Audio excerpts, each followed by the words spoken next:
People are still making a difference. You're about to meet someone who is a Southern California man who's taking gang members off the streets and into the classroom. I'm Eddie Roche. I'm no angel. I spent some time in prison. While in prison, I met some fellas that, given the right opportunity, probably wouldn't be there.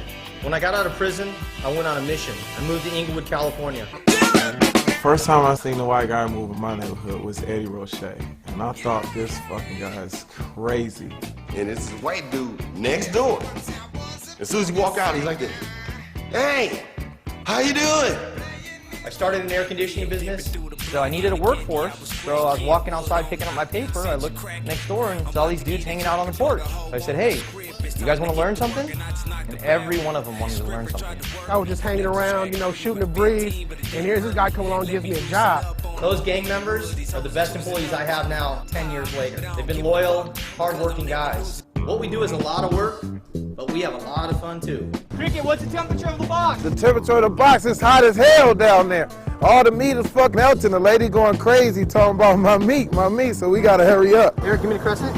Turn that right there, a quarter turn. Okay, now go back down and check see what it is now. It's cold in there now. It's cold like Eskimo pussy down there. Cricket is like my right arm. He's kind of game for anything. See, I was teaching Ed, how to handle his business in the bed, because Ed like a jackrabbit. He want to just do this. I was teaching him rotation. You got to get that way, hit that side of the ass, and bam, you got to hit that side. But I don't know if he's long enough to touch both sides. Right? Barbara Robb keeps us on the straight and narrow. I just want to say a quick prayer for him right now. And make sure we wake up in our own house. Yeah, man, I hope you make it out of this. Cartoon Rob's a comedian. All our partying became more fun with Ed. We didn't have no good parties until Ed. Our best party was at Ed's house. Hey, what the fuck are you doing? Get up and do something. This is Blake, Mighty Mouse. This is the only one nobody can talk shit to except me, because he's like my assistant and he's funny. He doesn't know shit, but he's funny. What does Blake do when he works with us? I carry stuff and I hang out. Put outside of the pool. You have a lot of portfolios to be done. What portfolios? What are you talking about? I'm swimming. Yes, get your boards out of the pool. Come on, quick. Do you think you're gonna do something right now? When I'm done swimming, leave me alone. Go back to Get Russia. your buttocks out of the pool right now. Good morning, Natrick. I think she's a loudmouth bitch. Ed needs to be basically on medication. The man doesn't think straight. He's just a total asshole when he wants to be. Carmen's good with the business. She's good with collecting.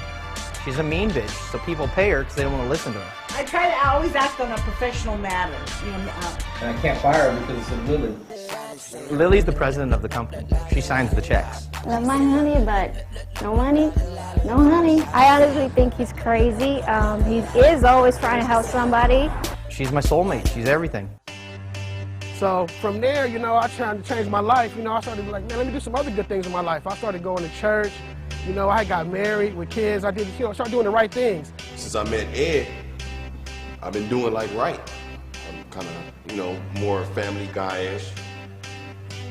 I don't deal too much with the streets. I've been a gang member since I've been 11. I could have easily been in jail for the rest of my life.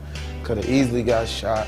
The reason we come and more loyal than a squeaky clean blue collar guy is because we're not gonna find a situation like this. Now my business is expanding, so I'm gonna go back to what worked for me before, the streets. And I'm gonna give a whole new group of guys a chance. Today we're gonna go pass out gang member wanted sign. Are you serious? Yup, $25 an hour. All right. He's using his own business to train former criminals in a new trade, and in many cases, he's saving their lives. There's no future in gangbanging at all. When you join in, you look at these big homies and they might have a little money and cars and stuff. It's like a big illusion. You really gonna go to jail or be in the grave, All these boys, all these white guys from Orange County that have all these degrees, fuck those degrees, man. Ambition. I'll hire a guy that wants to do it over a guy that has education and I teach pretty rough. So out of these 10, probably 3 or 4 of them are gonna make it. Who's this one? That sucks, Gary Payne. No, Gary. I don't want crybabies. I don't want to give them badges. So I want them to do the job and get it done and shut the fuck up. They typically drop out in the first 3 weeks. It might sound easy to you, but being a Crip going into a blood neighborhood for a class or vice versa ain't so easy. A lot can go wrong. These guys come because they believe in me and they believe in the opportunities. I want to know why you doing it. What motivated me to do this? I felt like these guys were the bottom of the barrel. Nobody would give them a chance. I was the same as them. I came from a heroin-addicted mother. These guys didn't choose to be born into the hood, be born into gangs, to be born into poverty. I said, you know what, I'm gonna give these guys a chance because I know I excel when I want to. At the end of the day, it's me convincing a bunch of guys from the streets that air conditioning is a better way of life. I've been shot 6 times. Before I knew it, I'd probably be dead, jail. It's like walking a cliff every day. You don't know when you're gonna fucking fall off.